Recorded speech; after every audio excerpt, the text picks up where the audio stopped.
Hello everyone, ఈరోజు నేను చూపించే రెసిపీ చికెన్ కర్రీ ఎలా ప్రిపేర్ చేసుకోవాలి అనేది.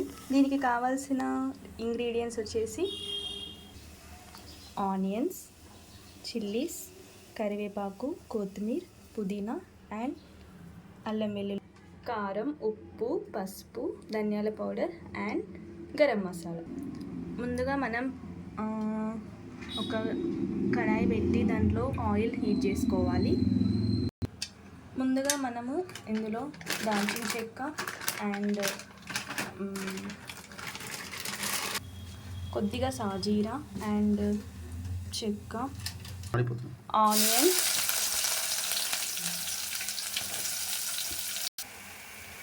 ఆనియన్స్ ఇలా గోల్డెన్ బ్రౌన్ కలర్ వచ్చేదాకా మనం ఫ్రై చేసుకోవాలి.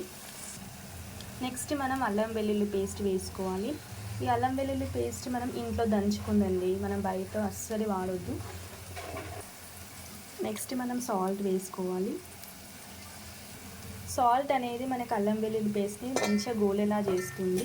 సో మనము ఎప్పుడైతే ఇంట్లోదే వాడుకున్నామో ఆ స్మెల్ అయినా ఆ టేస్ట్ అయినా మనకి చాలా తెలంగాణ స్టైల్ ఇస్తుంది. ఇప్పుడు అవి ఫ్రై అయ్యాక మనము ఇందులో పసుపు వేసుకోవాలి. పసుపు వేసుకొని మంచిగా ఫ్రై చేసుకోవాలి. ఆయిల్ మనకి ఇలా పైకి వచ్చాక మనం ఇందులో కరివేపాకు అండ్ పచ్చిమిర్చి వేసుకొని ఇంకా బాగా ఫ్రై చేసుకోవాలి. మనకి ఎప్పుడైనా ఆనియన్స్ అనేది ఫ్రై చేసుకుంటూ ఉండాలి. కొత్తిమీర కూడా వేసుకోవాలి, పుదీనా వేసుకోవాలి కొంచెం, అది కూడా ఫ్రై చేసుకోవాలి. అన్నీ ఇప్పుడు మనము లైట్గా వేసుకొని చాలా బాగా ఫ్రై చేసుకోవాలి. మనకి ఎంత బాగా ఫ్రై చేసుకుంటే అంత బాగా టేస్ట్ వస్తుంది.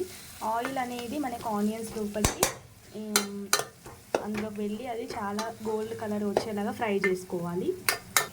చూడండి, ఇప్పుడు అవి గోల్ అయ్యి ఇప్పుడు మనము నెక్స్ట్ చికెన్ వేసుకోవాలి. ఎందుకు ఇప్పుడే చికెన్ వేసుకోవాలంటే మనకి సూప్ కావాలంటే ఆనియన్స్ అనేది ఇప్పుడు మనకి సూప్ని ఇస్తాయండి. అందుకే మనం ఇప్పుడే చికెన్ వేసుకొని చాలా బాగా ఫ్రై చేసుకోవాలి. ఇప్పుడు మనం ఈ చికెన్ని మనం కలుపుకోవాలి. అంతా కలిసేటట్టు మనం చికెన్ని ఫ్రై చేసుకోవాలి. చూడండి, ఇప్పుడు మనకు ఆయిల్ ఆనియన్స్ అక్కడక్కడ అలా తెలుస్తుంది కదా, అలా బాగా కలుపుకోవాలి. కలుపుకున్న తర్వాత మనం ఒక 5 to 10 minutes మూత పెట్టేసేయాలి. ఇలా మనకి 5 to 10 minutes ఉంచాక చికెన్ అనేది బాగా వాటర్ వస్తుంది, చాలా బాగా ఉడుకుతుంది కూడా. చూడండి, చికెన్ ఇలా వాటర్గా మనకి అంతా వాటర్ పైకి తేలింది. సో మనం ఇలా మధ్యలో మనం కలుపుతూ ఉండాలి. ఎందుకంటే చికెన్ అనేది పీసెస్ అనేది బాగా ఉడికిపోవాలి. ఆ వాటర్ అనేది పీసెస్లోకి వెళ్ళి అది ముక్క అనేది చాలా బాగా ఉడుకుతుంది.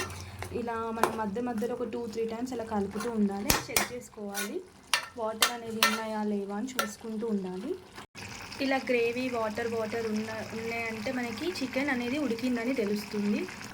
చూడండి, ఇలా మనకి ఇలా తెలుస్తుంది చికెన్ అనేది ఎంత బాగా ఉడికిందో. సో ఇప్పుడు మనం ఈ టైంలో ఒకసారి అలా కలుపుకొని కారం వేసుకోవాలి. కొంచెం స్పైసీగా ఉంటేనే బాగుంటుంది కాబట్టి మనకి ఎక్కువనే వేయాలి కారం. నాన్ వెజ్లో ఎప్పుడైనా కారం అనేది ఒక స్పూన్ ఎక్కువనే ఉండాలి. నెక్స్ట్ మనము ఉప్పు కూడా ఇప్పుడే వేసుకోవాలి. సాల్ట్ అనేది ఎప్పుడైనా మనకి కారం వేయగానే వేస్తే ముక్కకు అనేది బాగా పడుతుంది అండ్ టేస్ట్ కూడా ఇస్తుంది. ఒకసారి మనం ఇలా కలుపుకుంటూ ఉండాలి, ఎందుకంటే అన్ని ముక్కలకి కలిసిపోతుంది అండ్ ఆ కారం అనేది అన్ని ముక్కలకి పడుతుంది కూడా. చూసుకుంటూ ఉండాలి, మనకి కారం సరిపోతుందా లేదా అని కూడా తెలుస్తుంది ఇలా ఒకసారి మనం కలిపేస్తే. చూడండి, మనకి ఇలా ముక్క అనేది మనకి ఇలా ఉడుకుతూ ఉంటుంది. చూడండి ఎంత బాగా ఆయిల్ అనేది ఫ్లోట్ అవుతుందో మనకి పైన, అండ్ ముక్క కూడా చాలా బాగా ఉడికింది.